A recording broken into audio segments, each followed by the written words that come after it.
Grand day, everyone. Welcome to Wealth Academy Podcast with your host, Paul Lawrence Van. We all know that wealth is more than just money, and today we have an expert on, a leadership and gratitude expert by the name of Dr. Angela J. Buckley.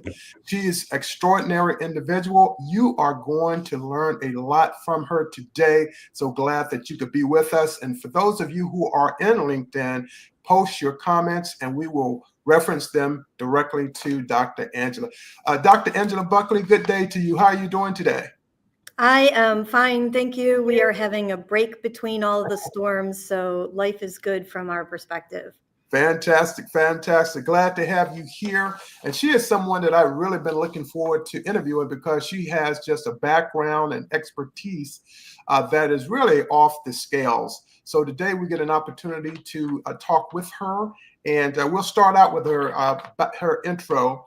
Today on the podcast, I'm thrilled to welcome Dr. Angela J. Buckley, a world-class leadership and gratitude expert who helps organizations build high trust, reduce turnover, and guide leaders to create thriving workplaces.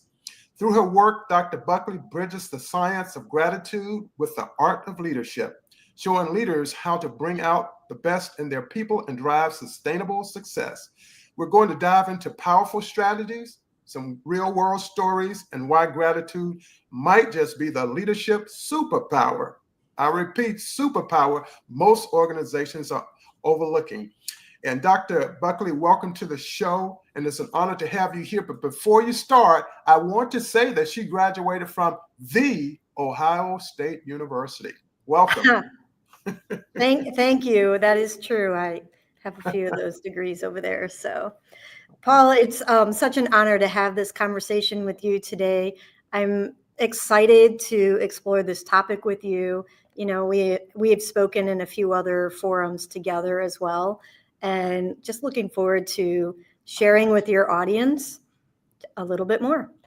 Fantastic, fantastic. Just wanted to let you know that we have a LinkedIn user by the name of Cecilia from Florence, Italy, that is saying hello to both of us and glad to be listening to us. She really wants to learn more from you. Excited to share what I have to offer. Okay. So thanks for joining, Cecilia. Okay, fantastic. I want to start out with you in regards to where you're from. How did you get started? What was the inspiration for your academic aspirations? I would love to, and the listeners would love to hear more about that, and then we'll get started. So it's a little non-traditional, Paul. I lived in Germany when I was in high school, and when I returned, I won a scholarship from Congress. We have an exchange program called Congress Bundestag, so the two parliaments exchange students. And so I was awarded one of those and lived with a family again. And then when I came back, I was like, look, I could graduate college really fast because I already speak German, right? I'll just take a German degree. But I was already in the engineering college. Okay. And the German professor was like, I don't think so. He's like, why? So he's like, if you're failing out of your engineering classes, I'll let you drop them and be a German major, but otherwise, no. So instead I have an engineering degree, a German degree, a master's in engineering. And during my master's program, part of the work was conducted in Germany for US Car. Oh, wonderful. And what happened there was that all three of the big three, so Ford, GM, and Chrysler, had so when you do US Car, when you do some of these technological sharings, you also have the right to withhold information because, of course, you don't want to be sharing competitive advantages. Like there's this, so you can only do certain research, right? Yeah, so you can only do certain research and it has to be government supported, or some of these trade groups get away with this information sharing. Sure. And they all looked at the data and they said, no, you can't share this one thing. And of course, it was the one thing that was the most common between all three, had nothing to do, in truth, with the target of our research, Sure. because it was an engineering focus. So all of them allowed us to twiddle dials, but none of them allowed us to talk about the people.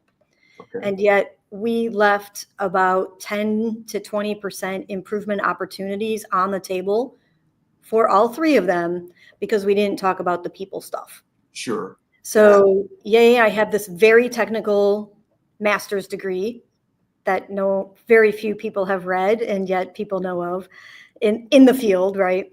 But the real learning is all of the information that we are willing to ignore so that we can focus on technical and not on the people systems. Got it. And that defined the arc of my engineering career. I am a continuous improvement Lean Six Sigma black belt. Yeah. And I can improve your processes. I'm very good. I can save you a lot of money in your organization. And yet, if your people are not involved in that transformation, if this is not truly a cultural change, I'll walk out the door and everything will revert back. Absolutely. Right? So we can put the changes on, but if the changes aren't maintained, what's the point? And so I started working more and more, trying to learn, how do we help the people change? What does change look like? What does culture look like?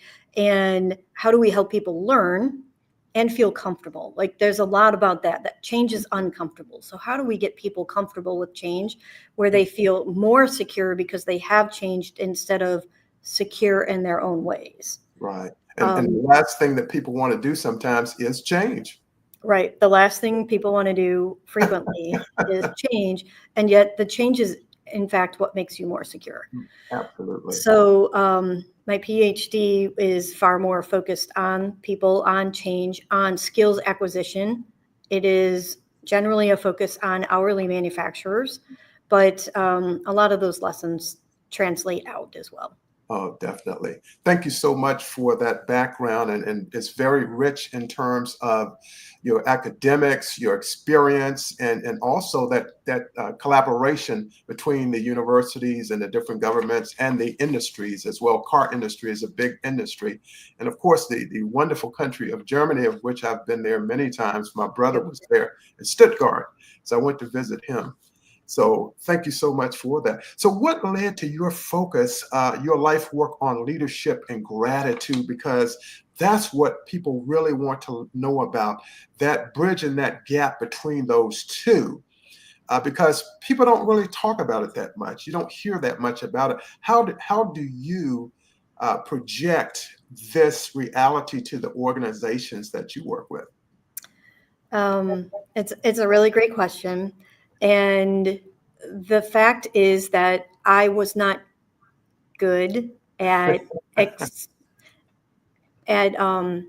communicating my gratefulness to people, right? So I always thought to myself, I'm really grateful for him, or I thought thanks, and I said thanks, like please and thank you. So I'm polite, but polite is actually not expressing gratitude. And so I walked out the door one day as a continuous improvement manager, and I had literally an award-winning team. My team won many local and international awards. Very, very successful team that we were able to put together. Very proud of the work that they did. And I walked out the door one day and I said, thanks guys, it was a great day. Right? Fantastic team. I could say that every day. And my teammate said, for what? It was not a great day. So that immediately will tell you that there is honesty between us on that team. Yeah. And it caused me to stop short. And I'm like, okay, clearly I didn't tune into whatever was going on for him or them that day. And my day went very differently. So we chatted and I learned what they were facing. And truthfully, you get to a point where there's division of labor in teams, right? People are doing certain things. And I more frequently interfaced with the CEO, and they were more frequently interfacing with where the change was truly happening, like dealing with the obstacles. And clearly that particular day was one of the rougher days in change management. Uh-huh. And he had caught an earful from a maintenance guy. Uh-huh. Yeah, the maintenance Listen, folks, they want the business too. it is what it is, right? Like Yeah. we live this. It happens. I've certainly had my fair share of ear chewing from people as we go through Mhm. change. It was just And that's all learning. That's his all learning. his turn in the barrel. That's right. Yeah. But in the interest of not being tone deaf, right? It's our Mhm. job as leaders and managers to hear what's going on a daily basis and not just throw out platitudes of thank you. Yeah. So I do what I love to do, a little bit of academic thrown in with a little bit of pragmatic, and turned to the research books and really learned how to express thankfulness in a way that touches them, right? That really is being very specific. And so through that exercise of putting it together, how do I say thank you in a way that is truly impactful? Um, I also learned that in general, you can also use this as a feedback formula. And I'm a big fan of mnemonics Sure. frameworks because it's easier for people to memorize, right? Absolutely. And I'll just say I was grateful as I was going through a variety of exercises to come up with a mnemonic that the spirit is like a great word. It's Mhm. very fitting. You can tie it together in different ways, and it just works. And conveniently, it works reasonably well in Spanish as well. Absolutely.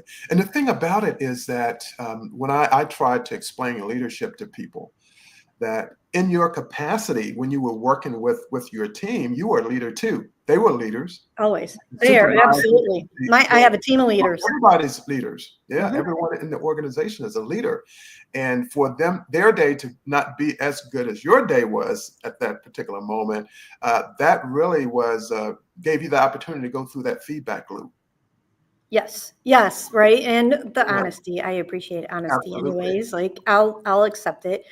Um, so that is the turning point in how did I, I mean, I truly like I have a great team. I love those people still. I don't see Yeah. them as much. We chat from time to time, see connections on Facebook or something, but um, it's truly one of my favorite teams that I had work Fan- for me. Fantastic. Nothing beats experience. Yep. Yep. So you're known for helping organizations build high trust teams. Let's talk about that a bit in terms because right now, given the workforce and the workplaces in the United States and other countries, it's really up against some challenges because the dynamics, organization structures are changing, leadership is changing. Let's talk about building high trust teams and the value that that adds to organizations. Money, straight up money. Mhm. The productivity and the creativity and the innovation that is associated with a high functioning team is difficult to assess, but it's difficult to assess in the moment, but what happens as soon as they're disassembled, right? Once you take them apart and you lose it. Mhm. So that's probably the biggest challenge when it comes to the assessment of teams. You have to look at a good team and a bad team or a before and after. It's difficult to truly like get that picture in that moment. Mhm. Um, I am a DISC authorized partner with the high performing teams, the Yeah, 5 behaviors of high performing teams. So from David Lencioni in his book, yeah, yeah. and Wonderful book. it is a great book, I right? have it. I'm sorry. I have the book. Yeah. Excellent. Uh, I'll say I like the training better than the book. uh, The training is excellent, and it does take time. It's not something that happens it's not like a one-day overnight. rodeo. Mhm. This takes time. Yeah. First of all, it's learning of the skills, but it's also learning of accountability between team members Yes. and that conversation and that honesty and the vulnerability associated with working together is really where you see the secret sauce. Got it. Yeah. Um, right. So it's reliability, of course, but Mhm. that accountability of hey, I have a problem, or the vulnerability of I have a problem and you're an expert in this, but it's on my task. Can you help me? What am I missing? Let's take a look. I'm a big fan of the designated no. Are you familiar with the designated naysayer? Yes. Okay, right. So I'm a big fan of having one person coming in who is tracking, and one person, and these are roles that should be rotated from Within meeting the to organization. meeting, right? Shouldn't be the same person all the time, but there is value in having somebody go through the exercise of Mhm. what could go wrong. Mhm. No, what could go wrong? I don't see it that way because, and again, it's important not to have that as the same person every time, Right. A new because set they of eyes. become seen as the negative Nancy, as opposed to helpful. Exactly. Yeah, that makes a lot of sense because you have a new set of eyes looking at it. And when you Right. have a new set of eyes, you have new experiences. It goes into the training one has received and also in their experiences as well. Well, and when we talk about diversity, and I am a huge advocate for diversity, equity, inclusion, belonging. Um, one of the number one things that I think that we miss for the people who don't understand the importance of it is that perspective.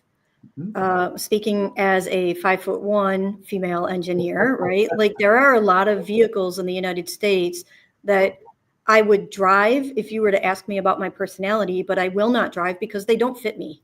I Sure. literally cannot reach the pedals in some Mhm. cases. Mhm. And yet I'll tell you, there's one automotive company that has done a fantastic job for females driving trucks, and the other ones are not American companies, right? Company, So exactly. it is possible to design Sure. seats that will fit and That's accommodate a broader spectrum of the people, people. but you have to decide that you're going to want that, and that means generally you need to have that perspective in the room. Sure. And there's Some a market companies have for done a it. great job with that, and others have been more resistant. Exactly. And there's a market for it as well. There is a huge market for women Huge driving market. trucks. Absolutely. Absolutely. And you see more women driving now, but not as many as should be. And again, part of it is what you just stated. Trust me. Looking at, If yeah, I can't reach, what's the point? well, It's not right. safe. Or I can't Absolutely. see. So Mhm. I got in a vehicle. It's actually same maker. It was a GM vehicle. Uh-huh. The body type was similar, Sure. but one had, for me, the worst blind spots. And then Uh-huh. I got in the next year's model, and I was like, this is completely different experience. Even though size-wise they were comparable, they were Sure. in the same class, Mhm. but it makes a huge difference on being able to adjust and see and be safe, right? Absolutely. So the Yes. size, uh, With me, I went to the car show here in Washington, D.C., and I got mhm, into a Corvette and I almost couldn't get out. yes, Angela, I was my daughter, I said, help me to get out of this car because, again, as you stated, structure wise, it didn't fit me. I'm a yep, taller fellow. And yep, yep. yeah, yeah. And the Corvettes are always a little bit. I'll remember the first time I drove my mom in a Corvette, and she was like, "Can't get out," Oh, wow. And she's very athletic, so she could, but she never had sat in Sure. that laid And that, back, right? Like it's a very sporty, uh-huh. acquired position, Leaning back, enjoying the ride. or going fast. But Yes. whatever, Yeah. maybe I might have gone fast. Absolutely. So let's transition just a bit in terms of the companies who struggle with high turnover. And I know, at least if we looked at the US and the federal government, it's not really turnover, it's no longer employed. But for the companies that still exist and the turnover aspects, what are some reasons for the turnover and your ability to turn them around to retain their top talent? Ultimately, the question really comes down to leadership. Does leadership want to listen to their employees, right? Absolutely. If you're a leader who's walking around saying nobody wants to work anymore, Sure. you're already closed off to the solutions.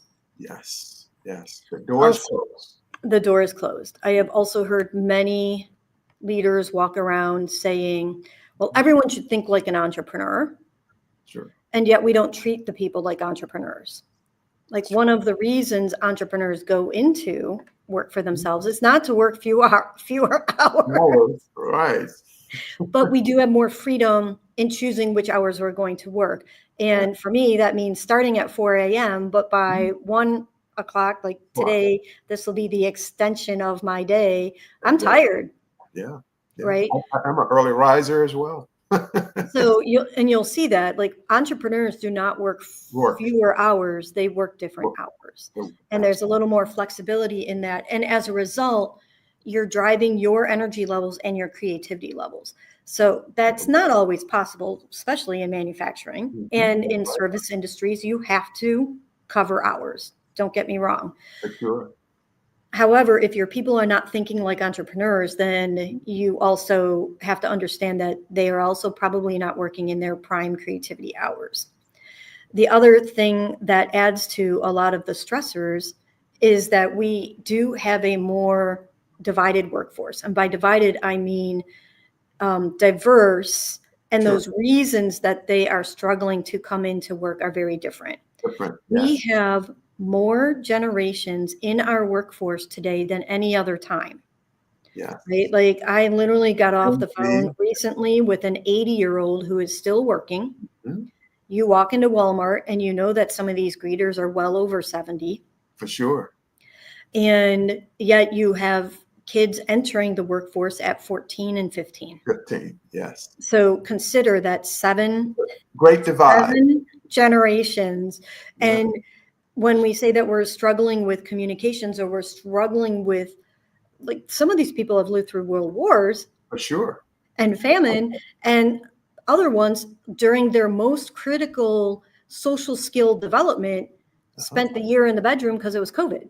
Yes. So those kids are entering the workforce, and we're seeing that they need more coaching to be professional. Communication skills, being to work on time, not being in the face of the phone so much, but actually getting the work done. That's a big deal, but their communication is actually with their friends via the phone and even their coworkers, right? For sure. Absolutely. Instead of picking up the phone, calling, or going directly face to face, they want to text. Yeah, I mean, don't call me. But I would go face to face. I would any day go face to face over picking up the phone. So absolutely. Right. Yes. Like everyone has their preference in addition to. Absolutely. Yeah, me, as far as production, I was an employee with Mobil Oil Company in Texas, one of the professional workers, but I actually worked at a physical plant. So I saw that side of it with the chemical engineers and with the maintenance personnel. And that was interesting. And then when I was in college, I was with UPS. So there were some more designated hours where you had to be there. And a lot of that has changed. Yeah. It's very difficult. So I recently, it was a while ago, but I was interviewing to hire, and the lady had already worked there in the past. And I'm like, well, why are you interviewing to come here? And she's like, well, I liked it, but I couldn't work the hours. I couldn't put my kids on the school bus. Right. So she was working. That's important. Right. Yeah. And she couldn't get her kids on the school bus. So she literally had to quit the job, go down the street. Sure. And then when her kids no longer needed school bus support, she came back to the company. Yeah. And the company is like, see, we did fine. And my perspective is you just lost a fantastic employee for 6 years. Yeah. And all of the productivity and like loyal and knowledgeable, like a hard worker, and not just a person, right? Like if you see someone as just a number, that's where you start running into turnover issues. Humans do not want to feel like numbers. For sure. And when you look at the aspect of most employees for a physical company, a plant or some other type of manufacturing business, they're part of the community. They are. So they're taxpayers, and they go to schools together, house of worship together, entertainment. So it's a full community in which they're dealing with this woman. That's exactly what that was. They were dealing with a community. And what we've seen, and this is not new research at all, but once you break trust in the community, You Yes, have lost your high quality workers, for sure. and they don't come back for generations. And they tell other people about that experience as well. They They don't share come that. back for generations. Exactly. Exactly. Yep. That's right. Exactly. Absolutely. So, some of these organizations have gone from waiting lists to we can't hire anybody, Uh-huh. or you hire the next breathing person, whether they're skilled or not. And that becomes seriously problematic. Hmm. Yes, So, fantastic. Yeah. and so turnover doesn't have to be. So the cost of turnover No. is right. That's different than what's happening in the US government. The US government, Right. however you want to play with the politics, it was a Mhm. calculated decision to reduce Right. overhead. That is not turnover, Correct. right? Absolutely. Turnover is when you Yeah, as the organization are not in control of who's leaving. exactly. Yeah. Some of that is normal, right? Sure. So we talk about normal attrition, people age out. Thank you. There is a point where like as Lack of professional growth, pay, salary, and benefits. yes. So Uh-huh. and also like you often Mhm. create a space like three people will be competing for the next promotion. One Right. person gets it, often one will stay and often one will leave, Yes. Yes. right? Because they feel So in the and facility. and you have to plan for that. Like you Mhm. absolutely a successful org development team will be looking and expecting one of your three to leave, even if you don't want them to. For sure. But you know that if you're having competitions and heir apparents and these types of things, eventually there is natural attrition at that level because there is only so far that you can go. You can't bring everybody up. For There's a sure. reason org charts go up in pyramids, not flat up, right? Absolutely. So those things are normal. This Mhm. this is healthy organizational development. Yeah. And if you manage that correctly, the person that left leaves on good terms. They Mhm. knew where they were standing. They knew that they were in competition, and and they still have fond relationships of the people back in their organization. For Like sure. that's ideal because when people are asking around in the industry, where should you go work? Mhm. Having those positive stories carry. Again, they carry into generations. Exactly. Absolutely. So the turnover that becomes problematic is we call, in some cases, we call it churn. So churn True. is the Yes. areas that are under 90 days, Mhm. coming in, coming out, coming in, coming out. Yeah. That often means that there is a problem with the job, Mhm. maybe with the workforce and the onboarding, but also with the job. So you can take a look at that. Are you bringing people on correctly? But Sure. if you do have an onboarding problem and there's one position that's continually turning over, then that particular one you go and you study from a Mhm. workforce development perspective, but also from an EHS, right? An ergonomics perspective. What Right. is happening? Are we building them up physically so that they're prepared for the work? Mhm. Some of this work is more physical, right? And that is different. Also, we don't have people that have been working farms and coming into factories anymore. That used to be the day, and the factory Absolutely. was easier work than the farm. That's right. Now That's changed. that is Information. changed. And we're not taking farmers into factories. We're taking city dwellers into factories. And Exactly. with all of the technology that they've been learning in school, they don't have the same physical buildup. Exactly. Like they have in the And past. and Absolutely. we do often have to think about this almost as an athlete, right? Like Sure. as an athlete, I talk about, okay, we're going to build and pause and build and pause and Mhm. build and pause. That's how you build these games. It's far more difficult to have that conversation with people Yeah. in the manufacturing Yeah. setting because I need you to make 98%, right? Like, Absolutely. sorry, Hard work. it is. It is hard work. Hard work. Yeah. But learning how to build and have programs that build people up to speed is very helpful. Yeah, absolutely. Absolutely. Now, one of the things that you do, and you do it with excellence, is you empower leaders to create thriving cultures. Let's talk about that just a bit because again, when we look at an organization, it's really a community into itself. It's a culture unto itself. It is, and that's where I was going to go next. So perfect question. Thank you, Paul. Sure. That's the other thing that we start looking at. Once you've kind of like figured out the job and the knowledge associated with the job and the physicality of it, then you start talking about the culture. Mm-hmm. And do people know how to offer gratitude? Mm-hmm. Do people know how to give feedback? Do you know how to hold people accountable correctly? Yes. Like not just yelling at people, but truly what does accountability look like? Yeah. And do you know how to run a meeting? Mm-hmm. Do you even, in fact, run a meeting, right?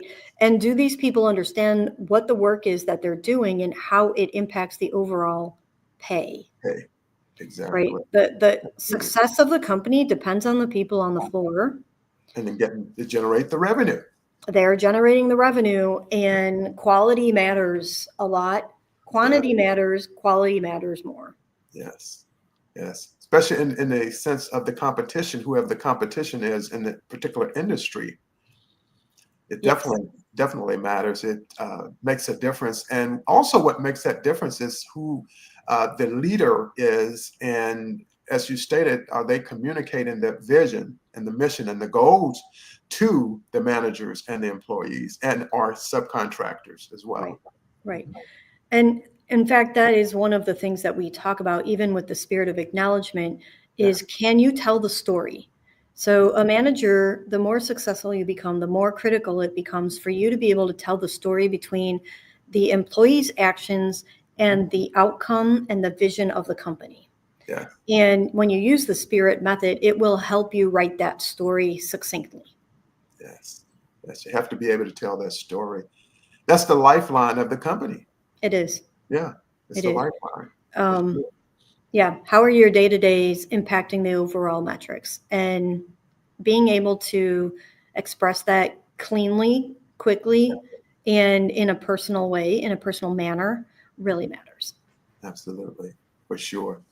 So let's use an example of if a team is struggling, let's say if they have low morale or there's some conflict within the organization or on the teams, what first steps do you recommend leaders take to turn things around? Because that can happen on occasion, and we want to have an outlet if a leader encounters this on their teams or in that workplace.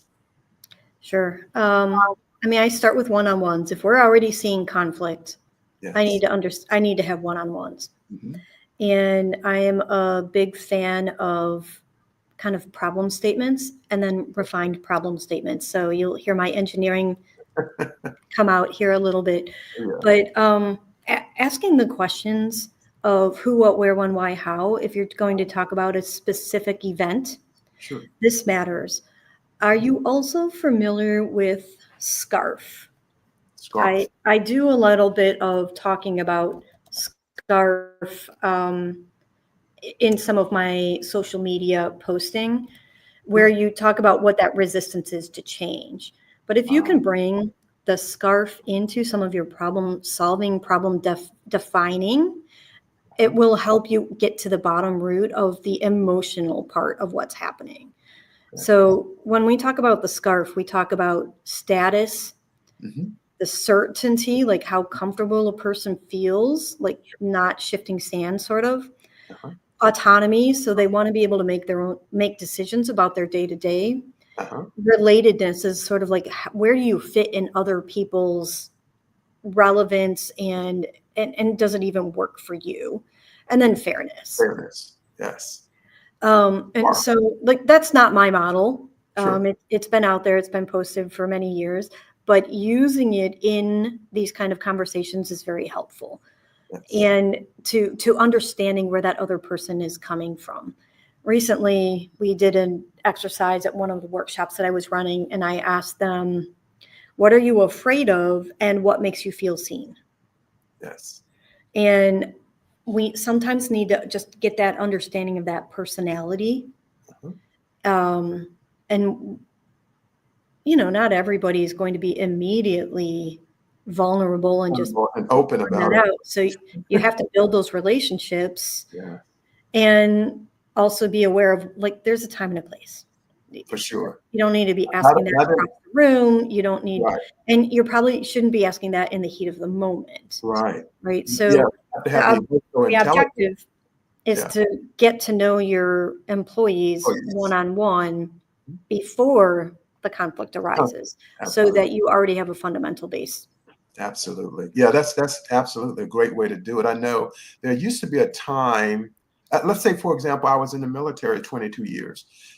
Prior to me getting there, they would dress a person down in front of everyone. They don't do that anymore because it's not safe. Well, and it doesn't lead to psychological safety either. Absolutely. Right? It doesn't. I use example, if I was at UPS, we never really had problems because we were so busy working. So we didn't have the problems. there are sometimes problems because people are so fatigued that emotions do blow up as well. So and the heat, like, there's a lot to be said for the heat fatigue and scarcity mindset, making decisions when the pressure is too high. Right. Exactly. Well, thank you so much for that. Let's move on to the section of this podcast, and we're going to talk about Dr. Angela Buckley now and some of the amazing things that she does. Okay. Let's talk about your book a bit. If you could share with us about your book, because I want people to know something about that as well. Sure. So right now, it is in ebook status, and you can pick it up from my website somewhere. But it is talking about recognition and results, and has a bunch of great stories, but also a bunch of great statistics in there on how, when you introduce gratitude as an organizational value, there's money. Like, it's easy money, because people are feeling more culturally attuned, because they're feeling recognized, and because they're feeling seen. That reduces that scarcity mindset. It builds the psychologically safe workspace, and in turn, people work more productively. Yes. You'd think I've never said that word before, but people work more productively when they feel safe, when they feel calm, when their body is in a state of regulation. And offering recognition and gratitude to your employees allows them to regulate. Absolutely. Yes. And that they're holding different events.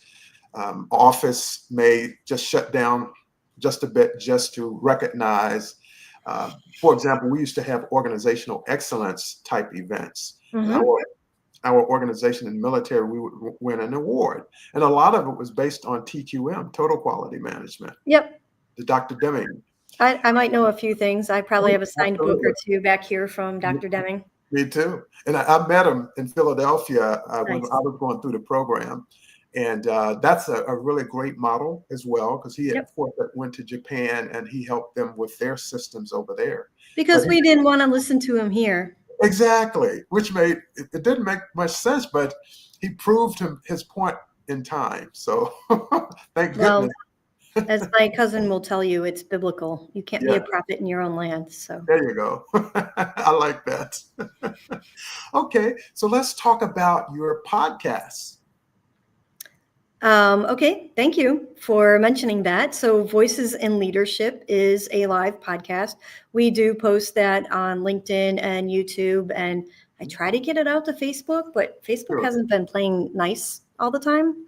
Yeah.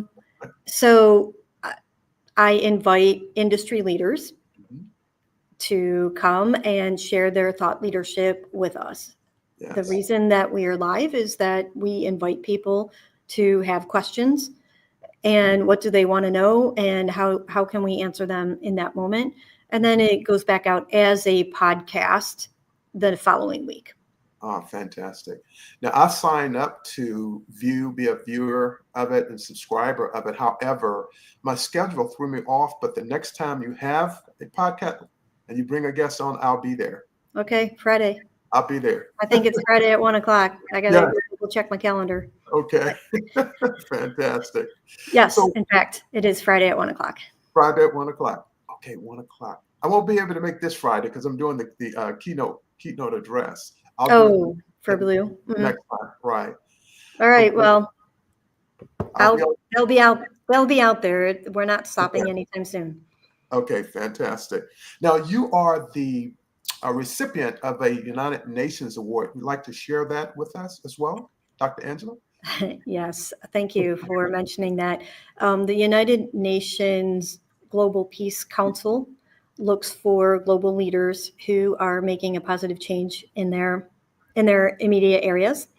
And so I was recognized as one.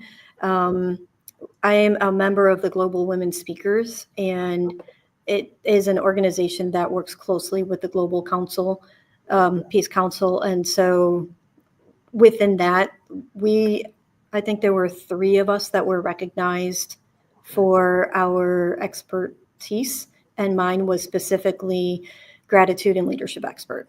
Oh, wonderful. Congratulations on Thank that. you.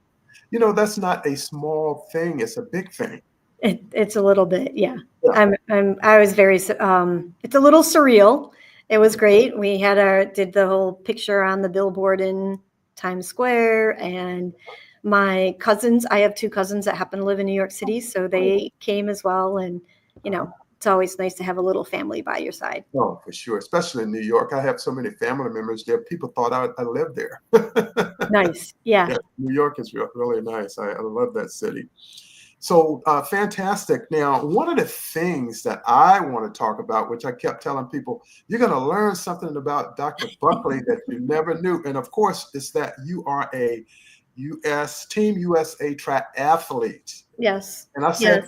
told people in the promotion that she can help improve your life. So please share what that experience is like. I've been on a team triathlon before. Okay. Did you run? What did you do? I did the run. I You had did the one run. team members swim a mile in the ocean, the Caribbean, and another one rode the bike 26.2 miles, the distance of a marathon. So share with us what that experience is like, and you're going through that training now. I am.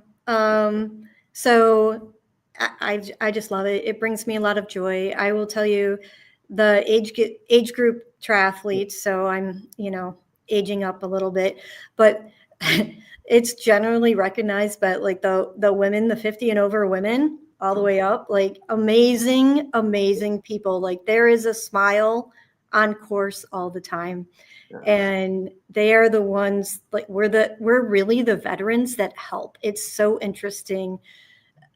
Between the men, between the women, the youngsters or whatever, there's this group of joy. You can always see where we are. So the way they start our times is often based on the number of people, so that you don't have too many people in the water at one time.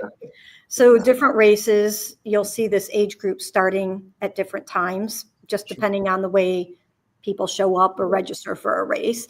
But you always know where that group is, because there's a little prayer group somewhere. There are people sharing fingernails, and like they go all out for red, white, and blue fingernails. I have blue sparkles today. But the sharing and the caring, and when you're in transition, right? So depending on the size of the race, we either have to set the bikes up the day before. Smaller races we can set up that day, but national and world international races, you're setting up in advance. Yeah, and they have to check for the quality of the water for sure. I know that quality of water. Also, our uniforms, you have to be wearing your team federation uniform, so you have to show that. You have to have the right helmet. There's safety built into all of our checks as well. Absolutely. So that's the health and wellness. Bike check is real. That's the real reason the bigger ones are doing the day before, because you're literally going to have a safety inspection of 2,000 bikes. Oh, for sure. Absolutely. But they're not checking your gears, but they're checking basics. Yeah, it's really a health and wellness issue, mind, body, spirit, and soul when you triathlon, for sure. Yes. So learning, I'll just say that if you can do some of those distances, you can pretty much do anything. So there's a lot to be said for, you see a big difference between your first timers even Yeah. first 1, 2, or 3 times, and the people who are truly out there as a lifestyle. Absolutely. The calmness, like there's still the excited nerves that you need for like a great performance, Right. but there's also a calm and a willingness to help. And I am already, my stuff is already laid out. So yes, I can help you because I've done it so many times, it becomes very routine.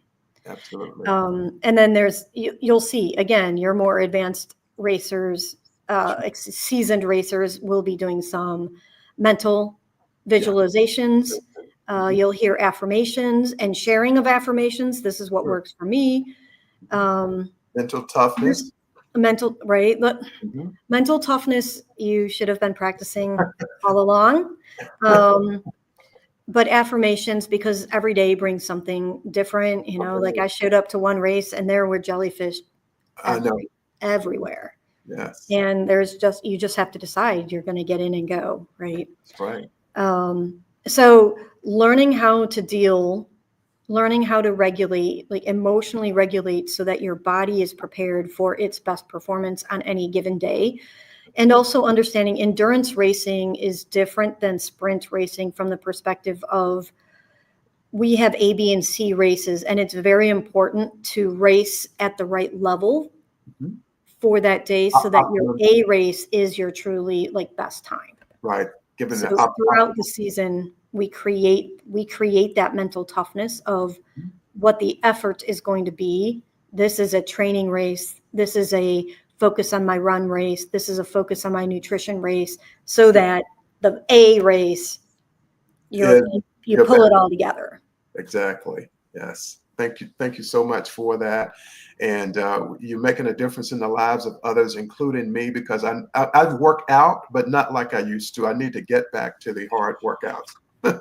Well, and the discipline of working out at the right intensity. Exactly. Exactly. Because I'm not planning on going to the Olympics other than to observe. I sent my partner a text message. I said, here are the dates. So the 2028 Olympics in LA. That's right, LA.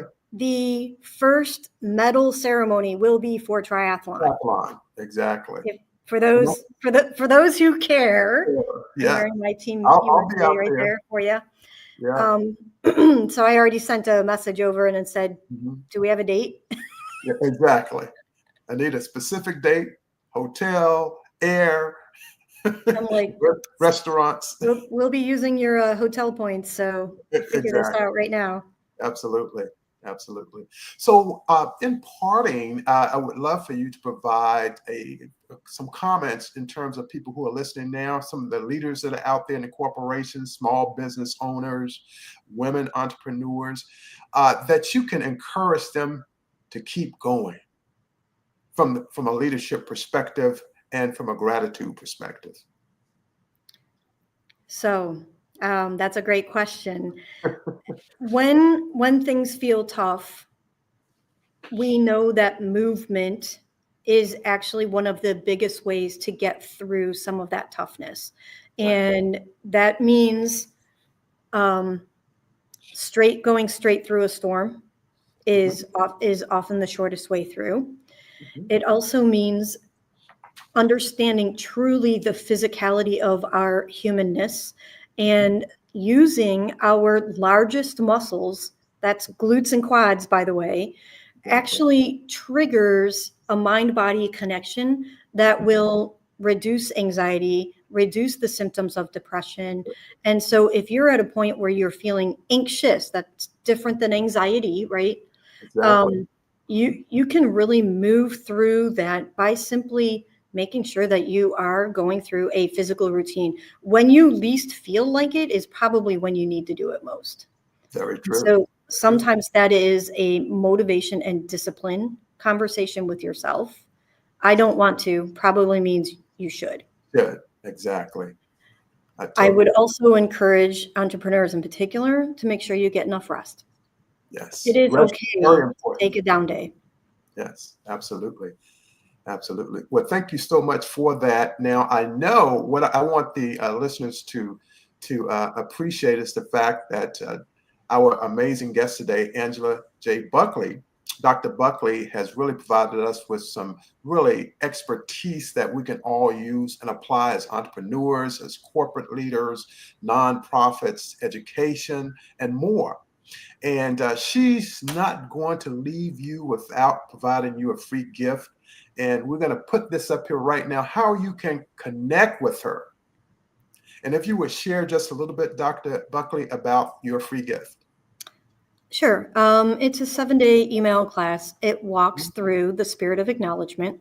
Mhm. And so each day kind of talks about who and then how and what does spirit stand for. And so it helps you create and craft that acknowledgement statement.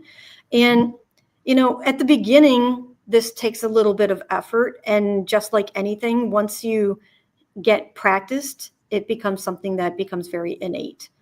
Um, and so sometimes we spend a little more time on it up front. That's what the 7-day email class is about. And it will help walk through that process. And if you have any questions, all you need to do is hit reply and it'll come right to my inbox. Fantastic. And they can get it at www.strengthandnature.com. I'll repeat it again, www.strengthandnature.com. Yep. Dr. Buckley, the 7-day email class, The Spirit of Acknowledgement. And one of the things I want to say in parting is to thank you so much. Again, our honored guest, as you can see here, Dr. Angela J. Buckley. And we hope to hear more from you. And we'll have more people following you. Our fans there in Florence, Italy, bid adieu to us both. But they wanted you to know that they really appreciated everything that you provided today. And there will be more people saying the same thing as well.